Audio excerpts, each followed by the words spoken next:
When the emergency alert system blares out over the airwaves, it's going to take minutes, not days, for everyday resources to disappear.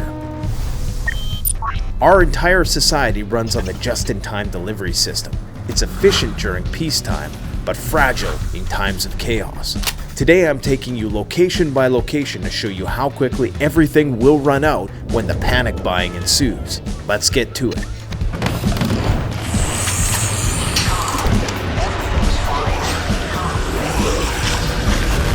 Think there's enough gas to go around? Think again.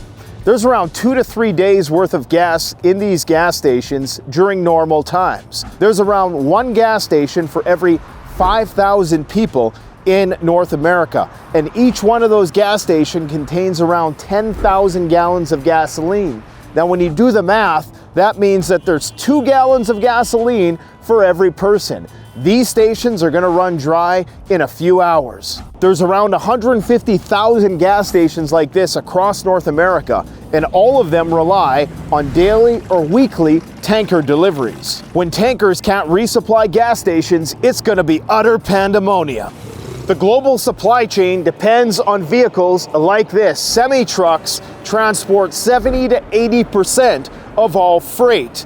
They also consume around 60 to 65% of diesel fuel. When that runs out, it's game over. Grocery stores like this one here are going to be the front line for panic buying. This is going to be Grand Central for chaos after it hits the fan. And most of these places, in order to keep costs down, rely on the just-in-time delivery system.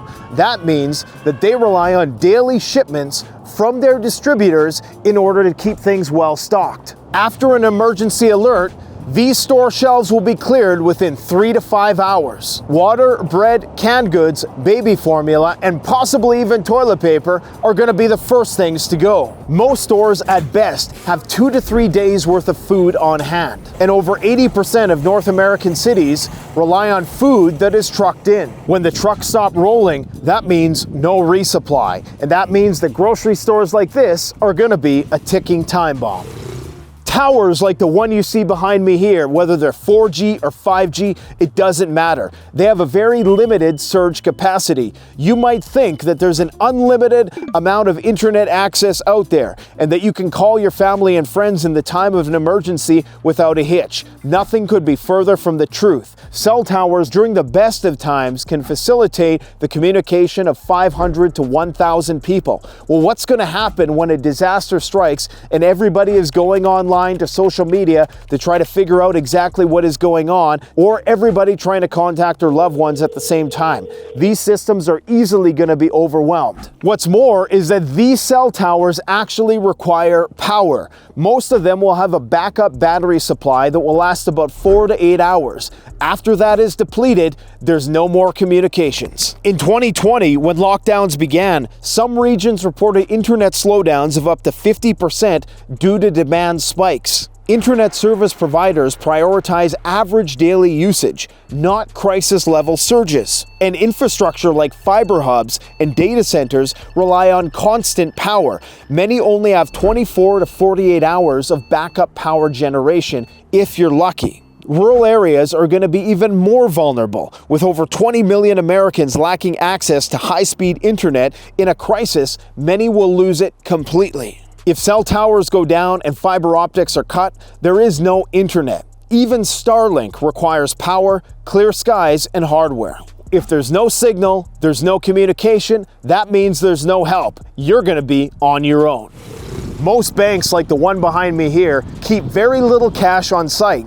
In fact, most ATMs in the time of an emergency are going to be cleaned out within a couple hours. Digital systems are likely to fail during cyber attacks or blackouts. If you don't have physical cash, you're not going to be able to stock up at the grocery store. Less than 10% of money in circulation is actually physical cash. The average branch like this one only carries $50,000 to $200,000 in cash at any given time. If a bank is hit by a cyber attack, power outage, or grid failure, you can't even access what's in your account. 3 to 6 months into a Mad Max apocalypse, everybody's going to be using silver and gold. But in the immediate aftermath of a crisis, cash is most certainly going to be king. Clean running water is something that everybody takes for granted. It feels like a given until it stops. Most cities require a constant supply of electricity in order to pressurize and purify water. Without power, pressure begins to drop within 2 to 6 hours, especially in high-rise buildings. In some cities, water towers can buffer short-term outages, but will only provide gravity-fed pressure for limited zones. In North America, the average person uses around 80 to 100 gallons of water per day. This includes that used for drinking, cooking, bathing, cleaning, gardening, and of course, flushing toilets. No water means no drinking, no toilets, no firefighting, and no sanitation, and that's gonna make for a really crappy situation. In densely populated urban areas, everybody relies on electricity. From water pumps to credit card machines, all of it shuts down if there's no electricity. The problem is the North American power grid is aging and fragile. Transformers like the one you see behind me here are nearly 40 years old on average, and most of the components and manufacturing is done overseas in China. It's not uncommon for the average household to endure 1 to 2 hours of a power outage once a year, maybe even several times a year depending on where you live. But we're talking about a sustained power outage. And of course, power is the cornerstone of civilized society. All it takes is one ice storm, one cyber attack, or solar flare to completely shut the grid down indefinitely. After the apocalypse, everybody's going to want to get drunk to kill the pain, so they're probably going to descend onto liquor stores. Now, while this is not an essential item, it might make for great barter, and yeah, who is not going to want to tie one on, especially if it's the end of days? In North America, we are dependent on big box stores like this. There's one Costco for every couple 100,000 people. Now, when we came in here to film this video on a Monday morning, we could barely find a parking spot. They say that during times of disaster, places like this are going to see volume increase by about 8 times. Imagine the chaos and pandemonium when 8 times the amount of traffic descends on a place like this. The problem with Costco and any grocery store is that there are no longer any warehouses in the back. They totally rely on the just-in-time delivery system. Firefighters and first responders are heroes, but they can't defy logistics. Fire stations like this are going to be overwhelmed when disaster strikes. You're going to have electrical fires. You're going to have arson. If it's a nuclear conflagration, fire is likely going to be out of control when the grid goes down. What's more is 65% of firefighters are volunteers. If the grid fails, hydrants lose pressure or stop working altogether. No water equals no firefighting, and no backup means no containment. After it hits the fan, ammunition is going to disappear faster than anything. Case in point, Bass Pro and Cabela's, during the COVID lockdown of 2020, sold out of entire calibers in only 24 hours. Ammo sales tripled overnight, and shelves were empty for months. The problem is, most stores don't really hold large stockpiles, and supply chain disruptions in lead, brass, and powder can have ripple effects that last for years. Most of these components are imported from Europe or Asia. What's more is that Russia was a major exporter of steel case ammo until the 2021 US import ban. This removed hundreds of millions of rounds annually from the market. If you wait till the shooting starts, you probably waited too long. After the breakdown of rule of law, crime is going to be rampant, and for that, you're going to need police. Unfortunately, there's not going to be enough police to go around. The ones that don't go AWOL to protect their own families aren't going to be sufficient to quell the growing surge of criminality after a grid-down predicament. In North America, there's only 2.4 police officers for every 1,000 people. Only a fraction of those are on duty at any given time. In large-scale disasters, the focus is going to shift on infrastructural protection. So in a city of 1 million people, you're talking about 2,400 police officers, and only 480 may be working at any given moment. During major disasters, call volumes can spike nearly 600% or more, completely overwhelming dispatch centers. After Hurricane Harvey, over 75,000 calls came within the first 48 hours. Even when times are good, average 911 response times in North America are 10 to 15 minutes. But during chaos, it can stretch for hours possibly even never. Policing is reactive, and just-in-time staffing means that they can't scale fast. In times of panic and pandemonium, law and order is going to evaporate quickly. That is why it is going to be your responsibility to protect yourself when it all goes down. Grain feeds everything, and our strategic reserves are on a razor-thin margin. Typically, in North America, we have around 3 months of strategic reserves of grain. You can't say the same about China, where it's actually around 2 years. Terminals like the one you see behind me are made to bring in product and ship it out immediately. If milling, rail, and trucks stop, grain is going to sit completely useless. Here in North America, we don't have grain reserves, we only have food in motion. Among the worst places to be in the zombie apocalypse has to be a pharmacy. These places only have 5 to 7 days worth of medication in the best of times. Insulin, antibiotics, and psychiatric medication are going to vanish fast. 80% of all of the active ingredients in US medications are manufactured abroad, primarily in China and India. Many people, if they can't get their medications, they aren't going to survive, and this is why you need to stock up beforehand. People think that the military are going to save them and that they're going to enforce the rule of law. Let's break that myth. Canada has around 100,000 troops if you include the reserves. And in the United States, the National Guard takes 48 to 72 hours in order to mobilize. They're going to be primarily tasked with defending critical infrastructure, not bringing you groceries or rescuing you from rooftops.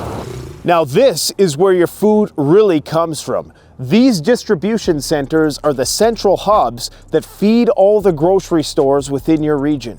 Most grocery chains get daily shipments from places like this. Warehouses like this one typically only hold 1 to 2 days of outbound goods. If trucking stops due to fuel shortages, cyber attacks, or road blockages, everything downstream stops too. Most food distribution hubs like this one serve hundreds of stores and cover multi-provincial and state regions. If this goes down, your grocery store is going dark, and nobody is going to see it coming.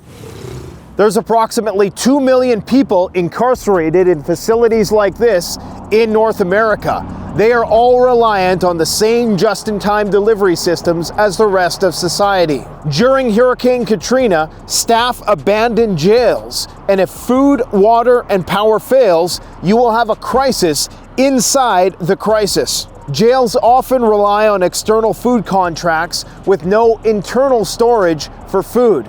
This means that a lot of these inmates could potentially be released into the community. If and when the jail cell doors fly open and all of these criminals are released because they have no means of taking care of them, you can expect that crime in your region is going to skyrocket. As everyone discovered during the pandemic, hospitals and emergency rooms like this one aren't built for a surge. They're built purely for efficiency. Most operate similarly using just-in-time logistics in order to cut costs. But what about in a disaster scenario? In North America, hospitals average 1.4 beds for every 1,000 people. They can expand that about 20 to 30% in an emergency situation. Many emergency rooms already run at 85 to 90% capacity on any given day. Only 4% of North American hospitals are considered fully equipped to handle prolonged mass casualty events. And most hospitals only store 3 to 5 days worth of medical supplies. So when disaster strikes, hospitals like these are going to be overwhelmed within hours. They were never designed for everybody to get sick all at once. What about traffic? When everybody's trying to leave at once, nobody's getting very far. Most cities will be in gridlock at only 10 to 15% of traffic volume at any given time. That is going to grow 6-fold during an evacuation situation. Evacuation surges can see 5 to 10 times as much traffic as during normal times. Gas shortages, accidents, emergency vehicles, and maybe even electromagnetic pulse could possibly stall roads for hours or even days. What's worse is that most cities only have 2 to 3 major routes out, making bottlenecks pretty much inevitable. The just-in-time delivery system relies on roads, and roads rely on order. Without either of those, we're pretty much stuck. Most cargo still moves by rail. Railways like this move around 8 billion tons of cargo every single year, accounting for 25 to 30% of all freight that is moved. This is going to be even more important in places like Canada, where the geography necessitates utilizing rail to move large amounts of cargo from one part of the country to the other. These trains are also dependent on the same lifeblood of the supply chain as semis and cargo ships, and that is diesel. Without diesel, the trains don't move and the cargo isn't getting to where it needs to go. The best way to support this channel is to support yourself by gearing up at CanadianPreparedness.com, where you'll find high-quality survival gear at the best prices, no junk, and no gimmicks. Use discount code PREPPINGGEAR for 10% off. Don't forget, the strong survive, but the prepared thrive. Stay safe.